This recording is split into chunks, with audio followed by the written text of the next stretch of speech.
I think. And they're winter gloves, not so much for summer use or whatever, because they have a liner in it. This is not the original one. I will come to that in a second, but it's a goat skin. It's quite thick. Allegedly it's about 96 or so parts stitched together, which has its benefits for sure. This glove in general, like, start with the first thing. The hook here, also not the original one. The HESTRA ones are very cheap. They fall apart a lot. You see them all over Swedish areas or whatever, or wherever they are, in ski resorts and whatnot. You see those HESTRA hooks laying around everywhere because they are shit. So I improved on that. Really nice to have this actually to hook the your gloves somewhere, like on your buckle or whatever, you know, when you don't need them, so they don't fly around. Fairly thick leather. They tend to get stiff. This is a size 10. I am a size 10, so for me they're actually a little bit too tight.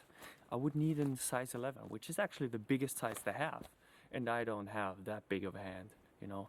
So, but regardless of that, I had to stitch mine up a lot because I just mistreat my gloves, you know. So in the winter I usually tend to just wear working gloves, which actually works much better.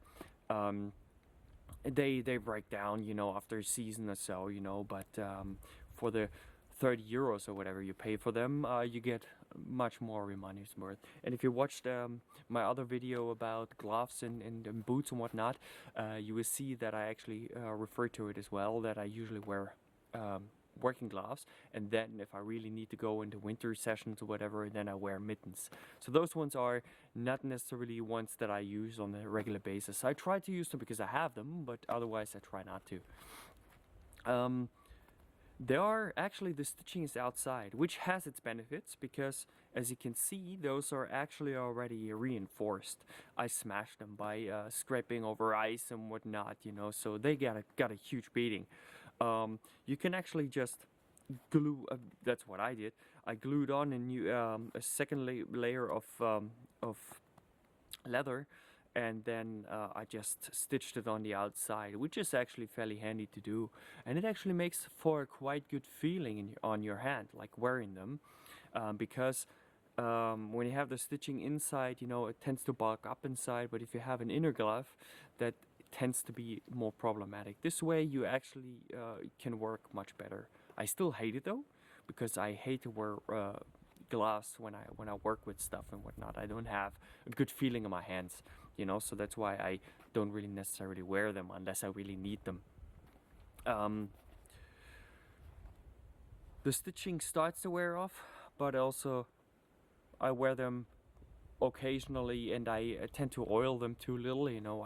I did that now, you know, so like it's been a while, but then of course the stitching gets a little bit more beating. But regardless of that, they also, like, since the stitching is outside, you have the tendency to actually wear them out a little bit quicker, you know.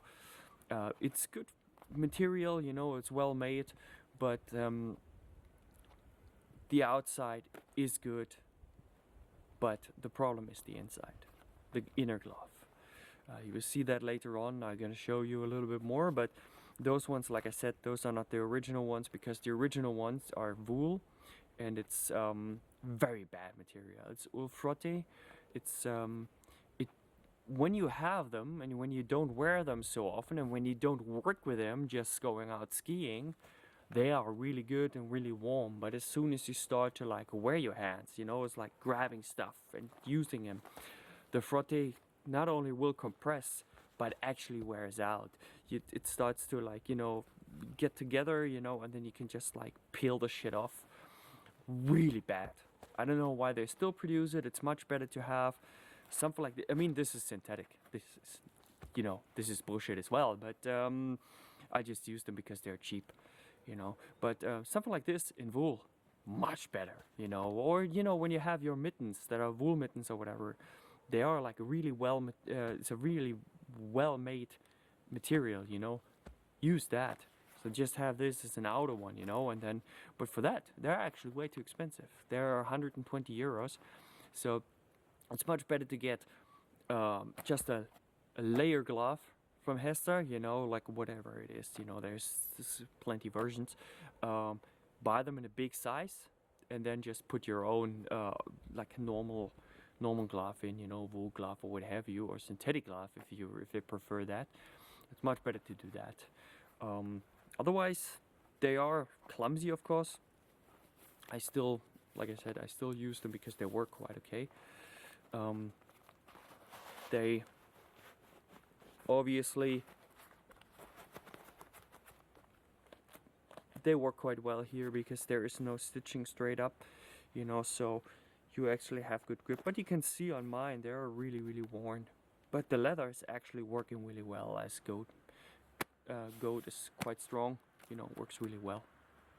So I would recommend it if you don't use them too much, you know, and if you want to have a glove that is warm, you know. Otherwise it's not really that recommendable, to be honest.